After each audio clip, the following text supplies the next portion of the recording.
Yes, I've been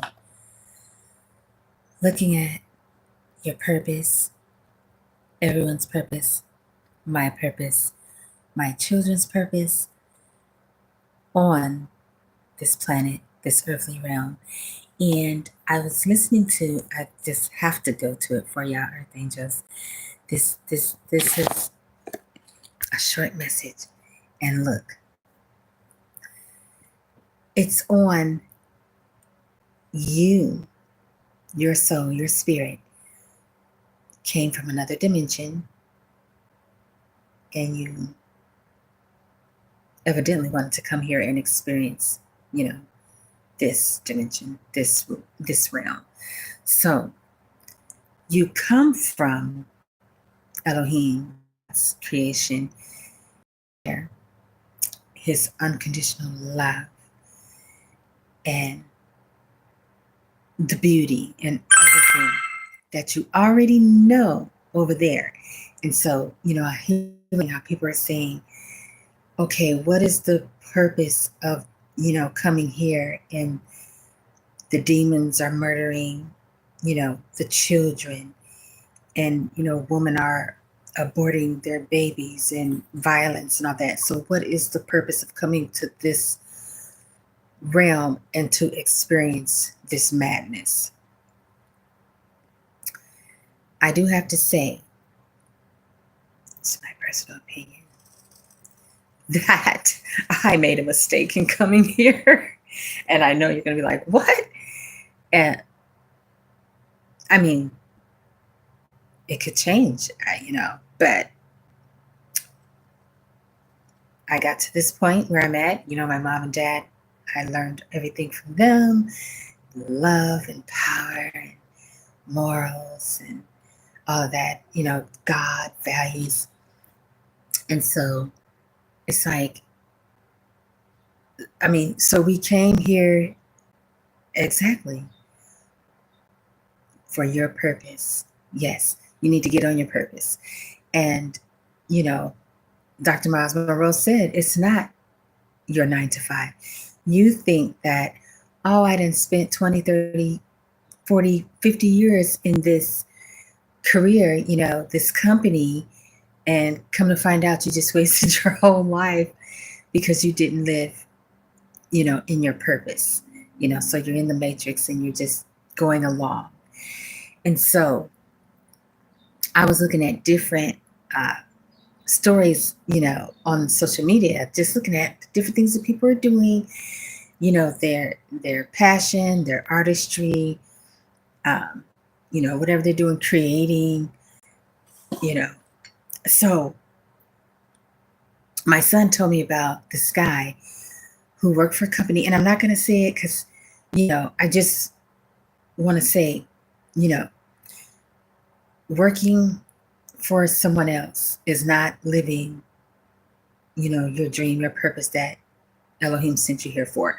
So his reward, he worked for that company, I think almost 50 years. And I think they just sent him an email letter of thanks. You know how companies, you work for them, and like you get to the tenure, and you'll get a bonus, a watch, whatever. I don't know, CDs, different things they give you. Me, in the nursing field, received mucho gifts, and that's how it is in working as a nurse aide, med aide, and so on. And then of course, obviously, if you worked your way up and you became the physician assistant or whatever, MD, you got like bigger rewards. But you could work on that company, and you'll get the money that you earned and everything. You'll get, what they say, yeah, that's a great notification, but not right now. We'll get to you after this. And so I'm just going to go ahead and go to Darius J Wright. Okay. Should put my glasses on. All right, look, y'all. Here we're gonna go. Look. Over 1.2 million viewers and a lot of questions, more than 4,000 comments. So we thought we'd bring him back on to answer those questions and to bring a lot of clarity to the conversation. Wow. I'm talking about Darius J Wright, who is a speaker, a researcher who dives deep into the nature of consciousness, timelines, and the structure of reality. He's especially known for his work with out-of-body experiences and helps others learn how to access these expanded states themselves. Drawing from ancient texts, personal experience, and modern theory, Darius explores powerful topics like soul contracts, reincarnation, and the awakening, inviting people to see life through a much wider lens. Please welcome with me, Darius J Wright. It's great to have you back, brother. Yeah, it's good to be back. I'm happy to be here again. So let's answer the questions that everybody has, see where that goes. Wow. Oh, yeah, a ton of questions, Darius. I know you're tuning in from the future. You're in Australia, many hours ahead. And we're glad to have you during your downpours. You said it's a miracle you even have connection. So I take it as a good sign. Yeah. No, we've been, just like the rest of this place, it's covered in rain all over, so yeah. Yeah, we've had similar experiences here in the south of the United States. Darius, there was a sort of an unusual response to our conversation. Like I said, over 1.2 million people watched it. A lot of excitement, a lot of questions, over 4,000 comments, which is a lot. And I think I read pretty much all of them and sort of worked out the themes and the most important ones.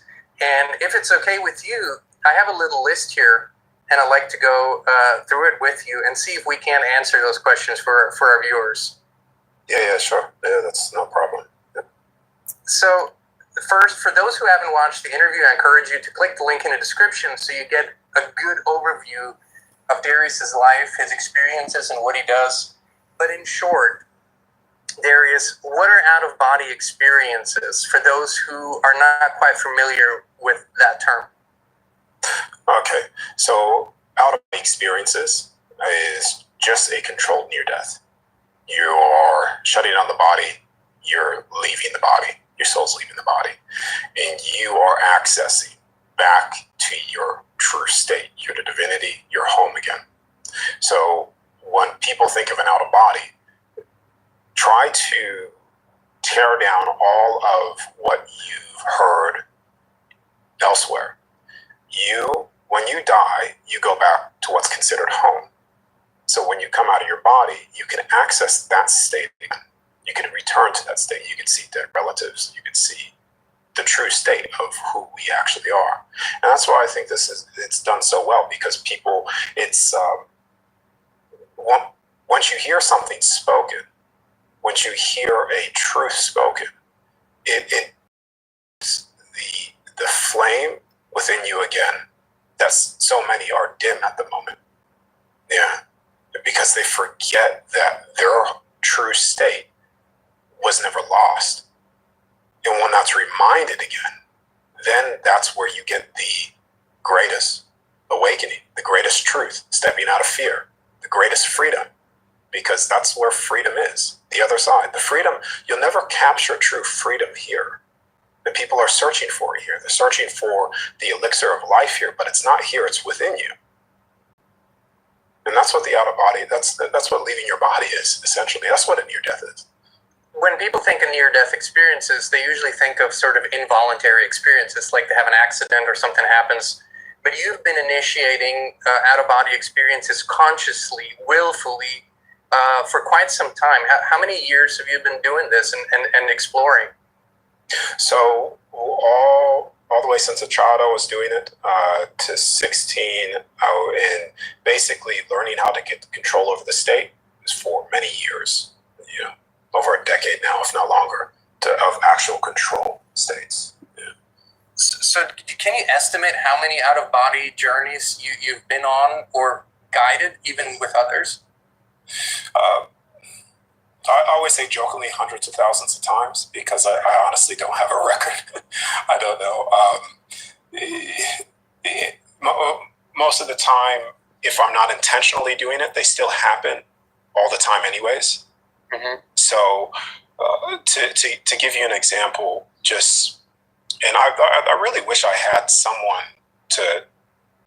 outside of personal people in my life to validate what I'm going to tell you, because unless you're here, you don't really see it, But there's been many times during just the past month, I'm just coming out of my body and I'm viewing potential future events just within my field, and they play out pretty much verbatim. And I have amazing someone with me where I've watched in the out of body state something play out. I'm like, oh, this is going to play out. This is going to happen. And in disbelief still, like people think that I still don't get shocked, but still in disbelief. When that event occurred, exactly how I saw it, I was like, holy shit, it's like you're a child again. Like you're seeing, Incredible. So many times. I've been taking out the construct, this, what people call creation, the universe, many times, seeing things many times, seeing the heavens. So, yeah. I wish I could give you a number, but I don't have one. I sort of knew that there wasn't a precise number. Nobody locks those things, but I think you sort of gave a more clarity, because people think of these things as sort of always big events, long preparation, initiation, but anything that you do, for a long period of time, you can start to do it very quickly or be in that state very quickly. So, that sort of clarified it. I want to start with the questions here with one of the most commonly asked, and it was answered before, but I don't think, or I think we can get more clarity on this. When we talk about this construct, you just used this word. For many people, the perception is, most people, I would say, Earth is a physical realm. We live here, and then depending on whether we do good or not good, we go to a place called heaven or a place called hell. That's sort of a very commonly held belief, subconscious or conscious. But in recent years, the construct simulation matrix theory has really gained a lot of traction. And so I'm asking very clearly, in your perception and your experience, is Earth, the way that we perceive it today, a natural realm that was created by the prime creator, the source of all creation? Is it a captured realm that is sort of controlled by an inverted form of consciousness, or is it a combination? Is it what is it in your perception? Okay, so every single creation here, and from the other side, from the macro to the both ways, is all created by source. Yeah. Now, your consciousness, and let's just use God, has no limitation on that which it can do. And if you were to say that God or source cannot make these things, then you put a limitation on the very creator of all things. And you cannot have ultimate expression of freedom with a limitation. So even the most evil things still had a creation point from the source. What you're saying all originates from the same source, like everything. But what I'm saying is, in the process of time or history, whatever you want to call it, were there fragments of that source that distanced themselves so far from the creation energy and consciousness that they actually became disruptive, destructive, deceptive, and if you want to call it an archontic consciousness using Gnostic terms, beings that create a deception for other beings and keep them in a reincarnational loop or cycle in a deceptive way. Have you ever experienced or seen this concept, or is this a false concept?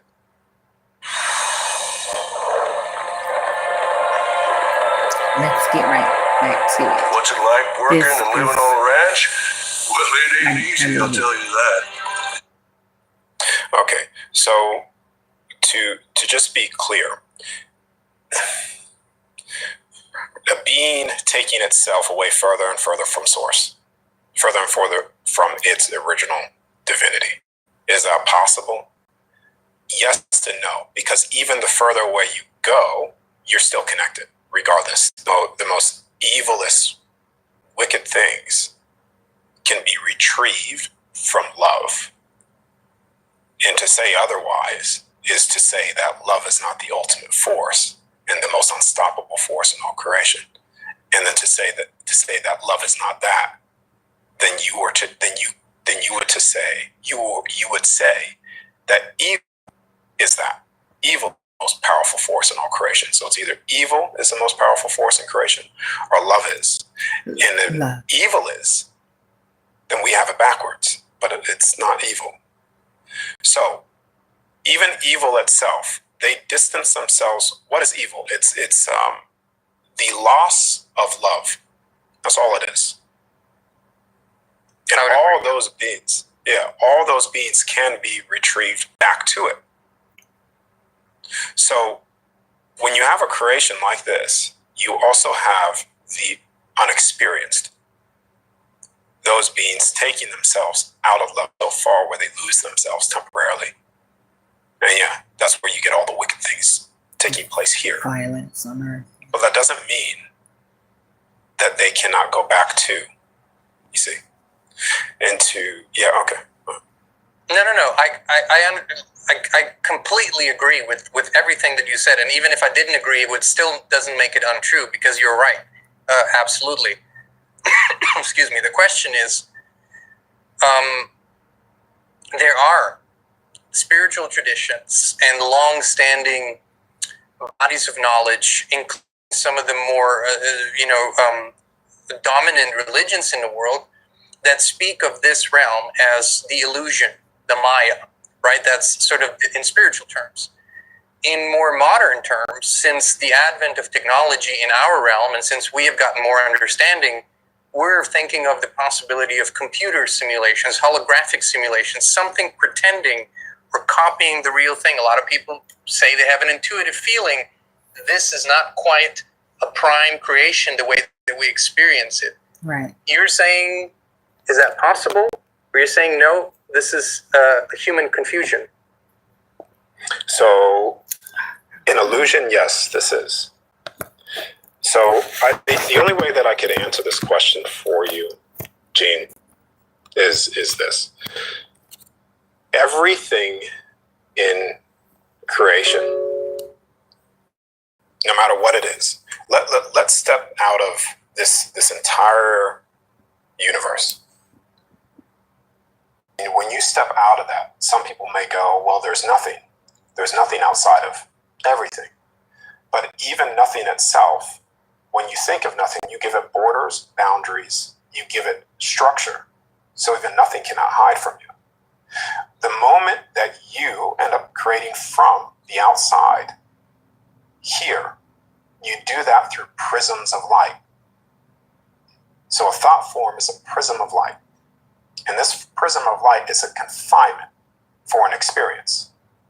So any experience that we create is in form a prism, confinement, and you could say a prison, but not necessarily prison, because you are outside of all prisms of light itself. You see?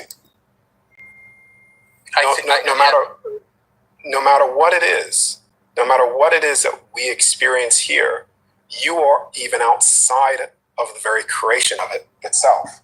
Because if you are within it and of that way, then you would be limited to just that, and therefore you're limited. And you're an all creator being not, an all divinity being not. You see? I've had enough personal experiences of that nothingness or that voidness, if you want to call it that, which is actually everything and nothing all at once. It just it is experienced in a formlessness that we don't know in this human perception, and that's why it's so hard to put it in words. But I know that the greater part of us dwells in that everythingness. And the smaller part of us is here having this experience. So I'm going to continue with this. I know that's not a direct answer, but it sort of is a direct answer. But none of this, the truth discussed here can be answered to full satisfaction in words. You can only point people to experiences and say, hey, here's what I've experienced. And you can only be an arrow pointing to a direction, and people can either go there or not. But I completely understand the limitation of words and our concepts for such big answers. Like, that's not lost on me. Because a lot of this is based in the questions that people are trying to get me to answer. A lot of them are based in fear. And we would both agree, is fear not the number one way to control an individual? 100%. Right. So the very fact that questions are based on fear already is already in, that individual is already in a misconception of who they actually are. Because if they knew who they actually are, then there would be nothing to fear. Because they would realize that not one thing could control or entrap you, the soul, unless you believe it to be so due to your fear. And when you realize that you are that powerful, then there is not one thing to be fearful of. You may be fearful of the body getting hurt, but I promise, like, a big statement, but I promise that there's not one thing that could ever destroy your soul. It is impossible. And when you understand that, that tears back all of fear-based things and questions based on fear.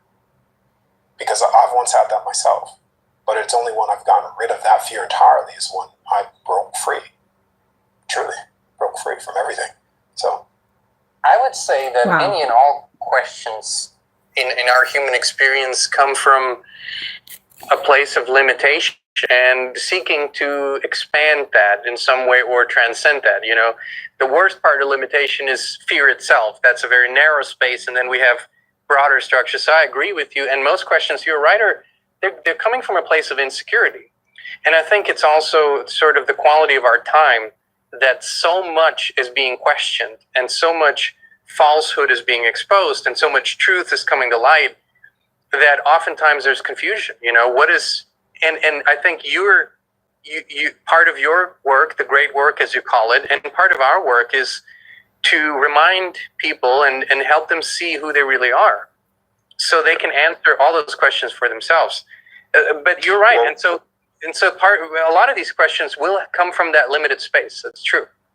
Yeah, because people are still, see, their flame is dim within themselves. You could say their spirit is dim within themselves. That's something that people can understand. Mm-hmm.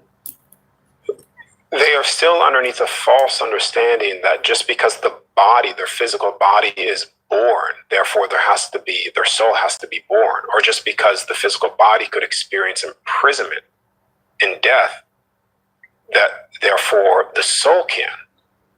But it cannot, because you are outside of that, even itself. Mm-hmm. All of it. So, and that is, I would say, the ultimate truth, really. Probably we could say thank you, Darius. Thank you for this conversation. You just shared the ultimate truth. But I still have a ton of questions here that I think people will still want to answer to make that journey themselves. One of them is, and you just mentioned. I just want to stop you real quick. I just want to stop you because it's not just. I don't want to be viewed as that way because everybody comes to that, but it's just sometimes they need to be reminded of it. Yeah. Okay. Of course, and we all walk these paths multiple times in layers. One of the questions there is, and you just mentioned death, physical death, because ultimately death does not exist, but the death of the physical body, the end of the physical body.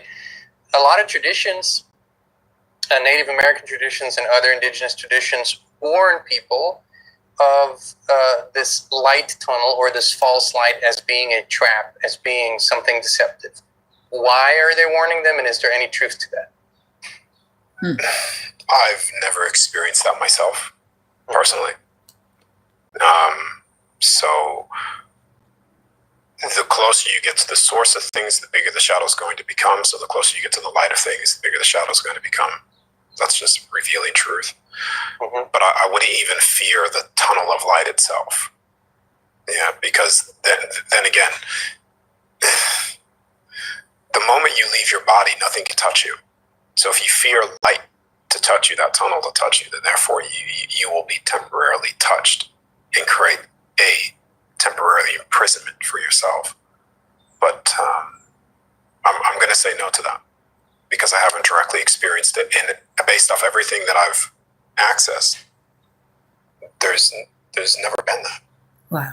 Okay. So, yeah. There are a number of questions specifically to out-of-body experiences. I know that is something that you teach. Should I say this as well? Sure. Anything. Just like a lot of the Native American, that section, just like religion, a lot of information has been infiltrated even within their community to implant fear constantly. So I'll leave it there. No, and there are many reasons why what we get from that indigenous space is incomplete and tainted. And, we could go, there's a whole conversation as to why, but it's definitely the case. It's safe to say that we currently, in the form of normal learning, don't have access to that information, and there's a reason for that. We're not meant to have it. But I agree. So when it comes to learning out-of-body experiences, initiating them and having them, many people have asked whether, if you don't do it correctly, or if you accidentally get into it, if there's any danger, if there's beings out there that could follow you back, or if there's any protection that is needed. So is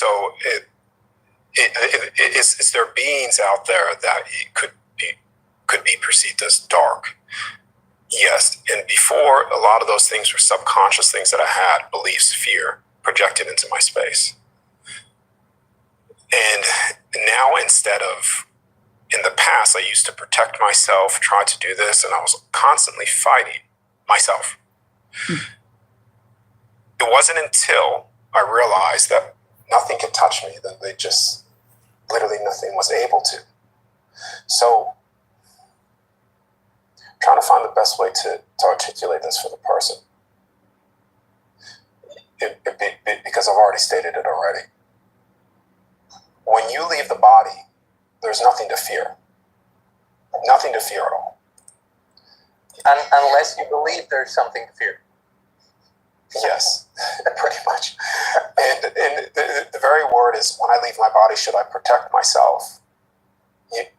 You're already weakening yourself by saying that. For instance, let's go to a religious, an all-powerful God.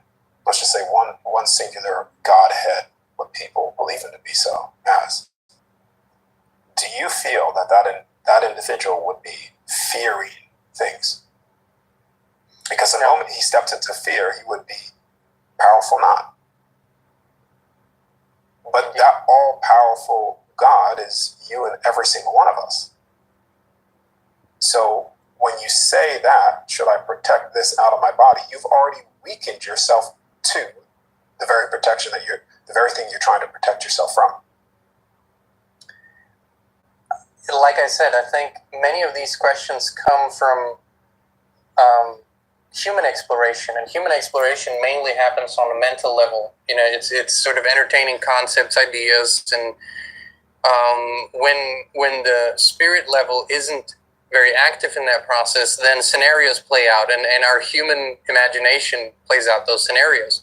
When the human spirit comes in, we can look at the truth and realize, like you say, there can be nothing to fear. We are eternal. We always have been. What could be to fear?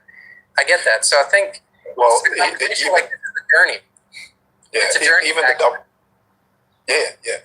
to double down on that too. Why is it that when people die, near-death experience, and they are very religious, and they call out to Jesus because something is harming them, then all of a sudden, that being that was harming them disappears. No evil entity could exist in that name because they put their belief so much in an individual that it has no choice but to leave their space because they believe that much with no doubt in their mind, because that's how powerful they are. You see? So in other words, it's almost like a spiritual placebo. It's like you have really created this, but you've created it through your belief in an outside entity. And you say, oh, Jesus saved me, but really you're saying you just lost your fear. And in that moment, yeah, through him, you lost fear. Because you lost fear, nothing was able to touch you. It's the same reason why if people believe that something's going to heal them, and it's a placebo effect, the saltwater pill. If they believe it enough, strongly, then it will heal them. That's right. So the same thing is true. That same concept is true out of your body too.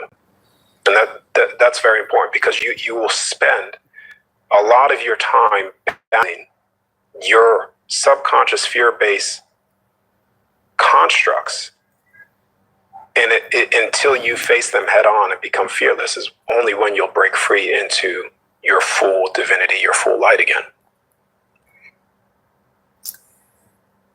Earth angels, and on that note, that's how you come into the beauty and the power of who you are, knowing thyself, that you are this spiritual being that came here to this earthly realm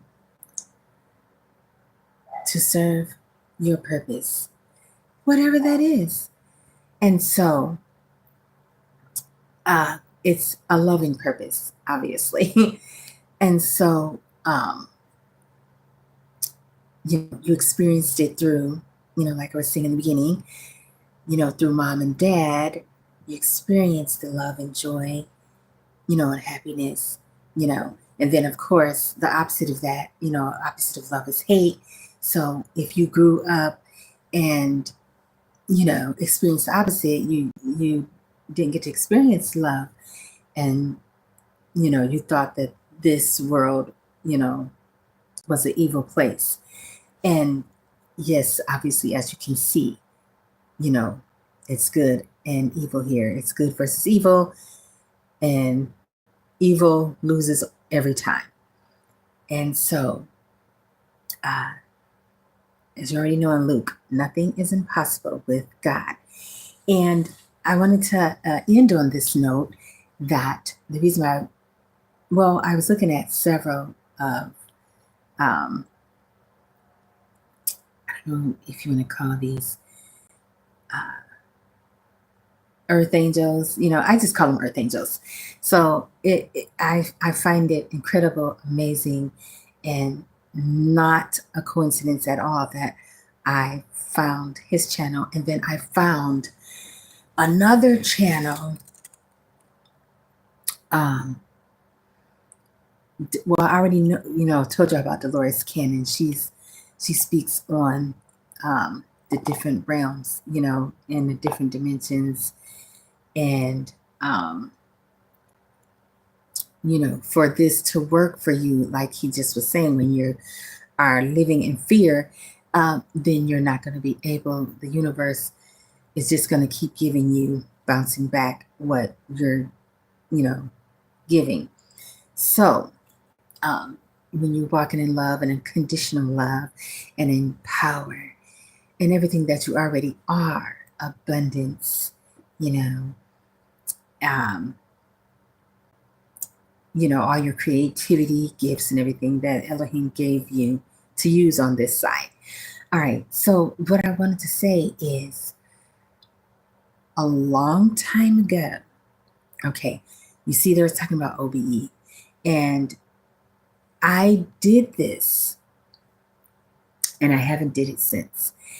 And, you know, like I was saying in another video where I was telling y'all my daughter saw, you know, these angels. And she saw, you know, and I was telling you about the one time. And she's like, Mom, you see that? And I kid you not, there was a big, beautiful angel blowing a trumpet, you know, music. All right. Okay, now I'm going back here to Darius J Wright interview here with Nolan. OBE, I kid you not, I was sleeping. And then all of a sudden, and see, you know, if y'all study all of that or meditate and do all that stuff and study, what is it? You have theta, delta, REM sleep or something different, stages of sleep. So I don't know if it's REM when this happens, but I did levitate out of my body. I did that. And Darius J Wright says he do it a lot. And you know, I was just telling y'all how he see things. And so I was floating around, and I was going through the house and, you know, looking at everyone. And then I went all across, all around and across really fast. This wasn't like, you know, your spirit, you know, goes there really fast. I went, you're not going to believe it, but this did happen. I went to go visit my mom, and I saw her, what she was doing, and she was in the kitchen, and she was doing things like she was cooking, you know, and then she was going around, and she sat down, and, you know,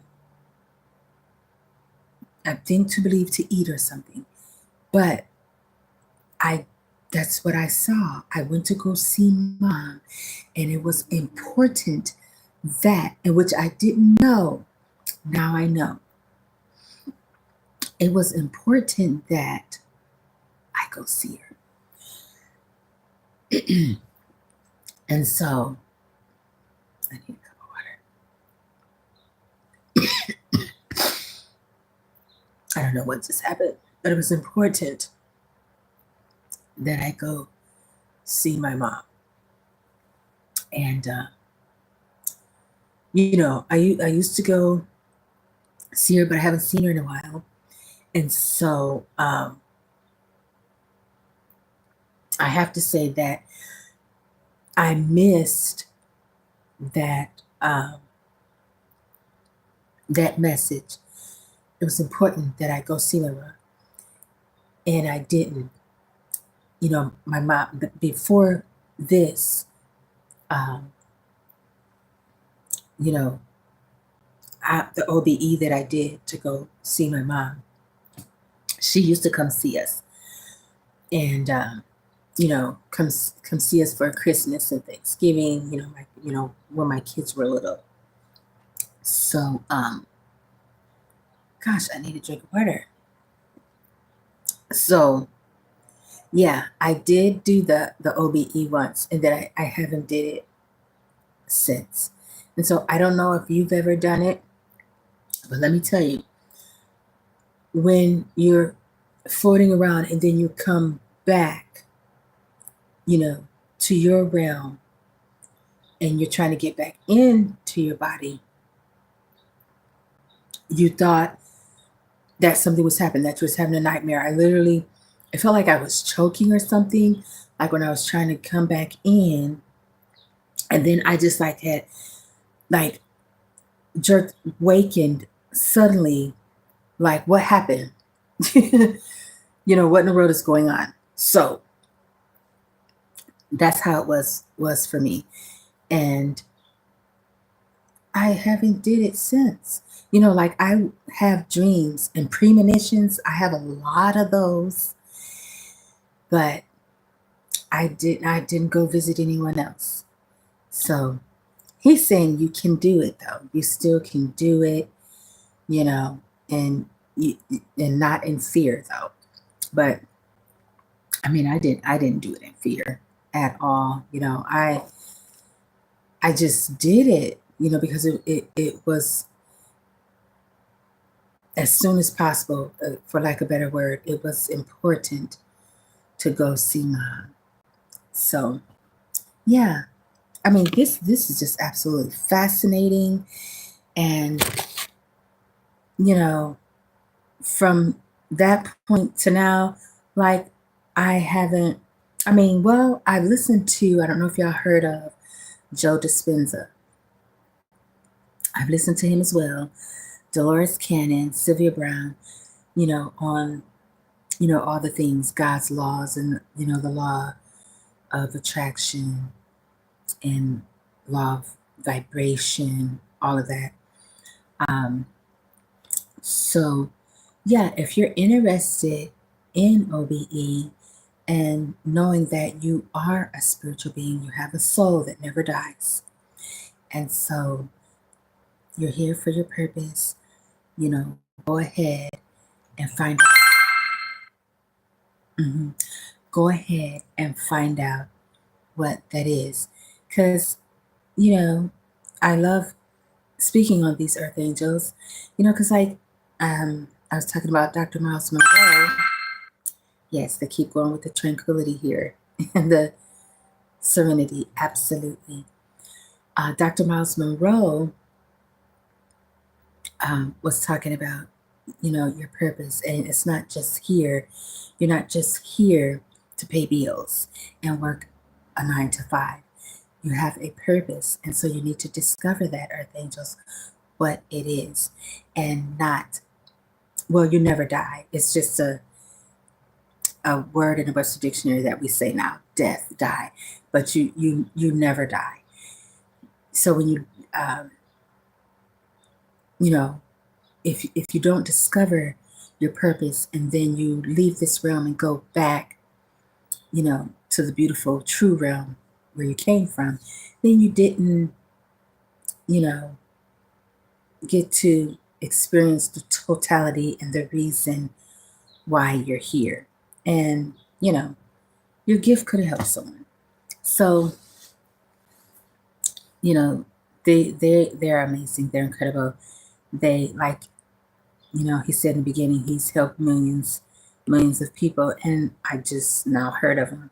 And that is the only thing. It's like there are so many earth angels that I heard of that I didn't get to meet, but I did get to meet Dr. Miles Monroe.